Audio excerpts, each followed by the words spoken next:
la esencia que está por debajo de las cosas. Este matar a Dios durante el siglo XX se ha desarrollado espectacularmente y en estos primeros lustros del siglo XXI en los que estamos ha llegado a su culmen.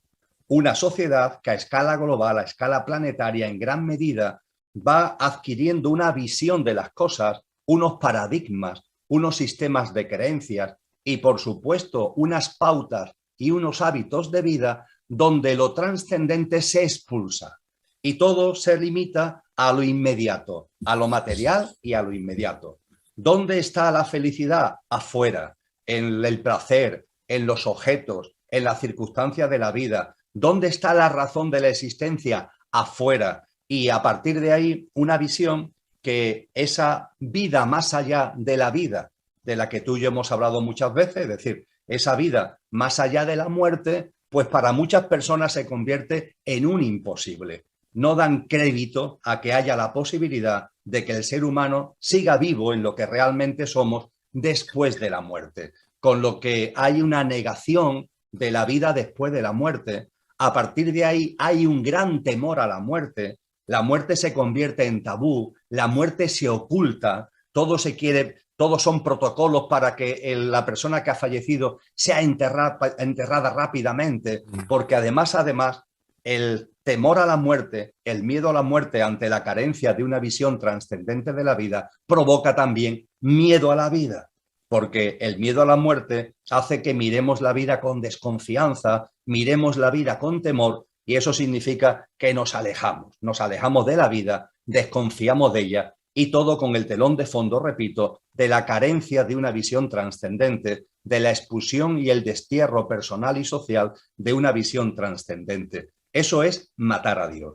Pues bien, el primer requisito, el primero, para que la sabiduría de Dios escondida aflore en el ser humano, es que no participemos del matar a Dios, sino al contrario, que hagamos nuestra una visión trascendente de la vida. Eso es lo primero. Lo segundo es que teniendo esa visión trascendente de la vida, tengamos, vamos a usar un término coloquial que se entienda muy bien, sed de verdad, sed de verdad. Hay que tener sed. Dice Cristo Jesús, buscad y hallaréis, llamad a la puerta y se abrirá. Pero claro, hay que buscar, hay que llamar a la puerta. Es decir, tú teniendo una visión trascendente, no te quedas ahora paralizado, todo lo contrario, tienes una dinámica activa de búsqueda, de preguntas, de interrogantes, que además intentas con tu mente abstracta, buscando pistas, lecturas, encuentros, diálogos, ir obteniendo respuestas. Eso es fundamental porque eso es lo que te va impulsando en el camino. Claro. Por tanto, la visión trascendente de la vida tiene que ir acompañada de sed de verdad. Y por fin, hablando de los requisitos fundamentales, después viene todo lo que es la práctica de vida, ni más ni menos que después viene todo lo que es la práctica de vida. Pero, por terminar con los requisitos fundamentales, el tercero, junto con una visión trascendente de la vida y junto con sed de verdad, el tercero es ser sencillos, ser sencillos. La sencillez no significa tontería, no significa tontura, no significa necedad, no. La sencillez va ligado al hecho de que cuando tú tienes una visión trascendente de la vida y tienes sed de verdad y vas buscando y como consecuencia de esa búsqueda vas encontrando, esa sabiduría que empieza a llegar a ti no te lleva a la soberbia, no te lleva al orgullo, sino que el ser sencillos es una llamada a la humildad.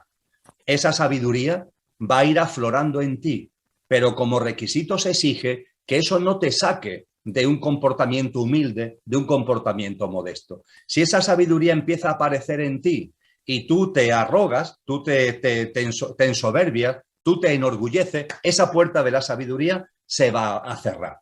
Esto también, ya que estamos hablando de Cristo Jesús, hay una expresión de Cristo Jesús que es paradigmática al respecto, donde dirigiéndose al Padre, dirigiéndose a la divinidad que está fuera y está dentro, pero dirigiéndose al Padre, dice Jesús de Nazaret, dice Cristo Jesús, gracias Padre, porque has ocultado estas cosas a los entendidos y se lo has mostrado a la gente sencilla.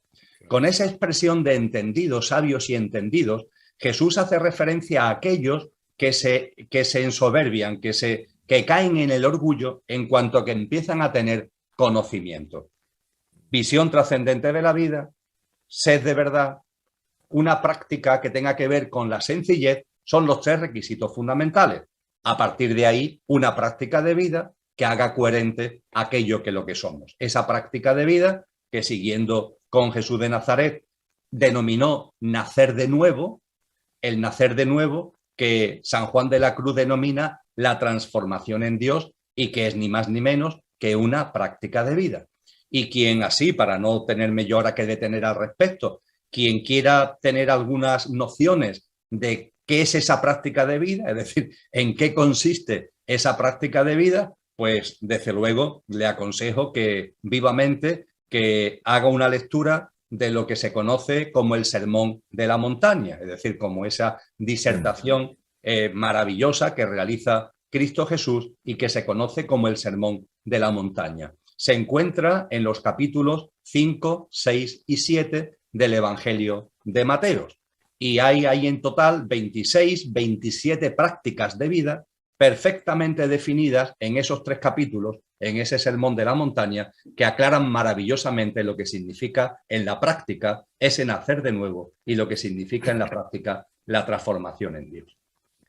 Cuando lo que somos realmente encarna, cuando el alma, en la terminología cristiana, se proyecta para llevar a cabo una encarnación, obviamente no nos encarnamos desde lo que somos, el alma no se proyecta y encarna como un juego.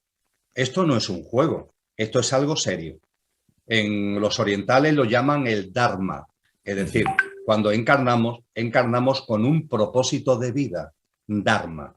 Ese propósito de vida se plasma en concreto en función del grado de autoconsciencia, lo que Cristo Jesús llama el aceite que haya en cada lámpara, se plasma en función del nivel de autoconsciencia de cada alma.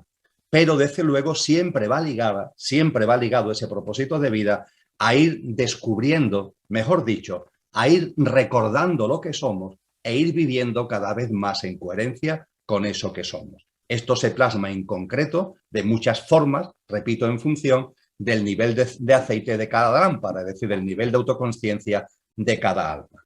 Cuando estamos aquí, el alma tiene, en este escenario que tú comentas, tiene una vía para provocar o para evitar, mejor dicho, lo que suele suceder con mucha frecuencia.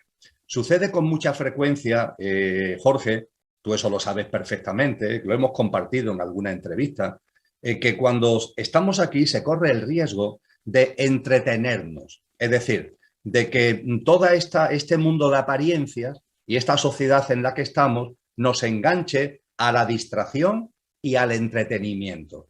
Y que finalmente el propósito de vida quede como metido en un cajón y lo que prevalezca sea el objetivo de tener una vida tranquila, una vida placentera, una vida donde el bienestar, a ser posible, tenga mucha presencia y el malestar el mínimo posible, una visión que además nos va llevando a buscar la felicidad fuera, en el consumo, etcétera, etcétera.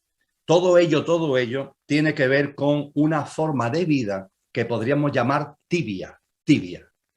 Digo tibia porque es una expresión que se usa mucho en el lenguaje espiritual para hacer mención a estas almas aquí encarnadas que optan por el entretenimiento, la distracción y una vida tranquilita con el menor grado posible de problemillas, entre comillas, y buscando el bienestar, que es la tibieza. Y dice el libro del Apocalipsis, con el que termina el Nuevo Testamento y termina la Biblia, dice el libro del Apocalipsis que a los tibios los vomitaré de mi boca. A los tibios los vomitaré de mi boca. ¿Por qué? Porque el camino de la tibieza no conduce a ninguna parte. Te lleva a vivir la vida como una especie de zombie, sin conexión con lo que realmente eres, viviendo desde la apariencia y siempre pendiente de lo superficial y de lo exterior. Entonces, el alma, en este escenario que tú comentas, en muchas ocasiones provoca lo que San Juan de la Cruz denominó las noches oscuras del alma.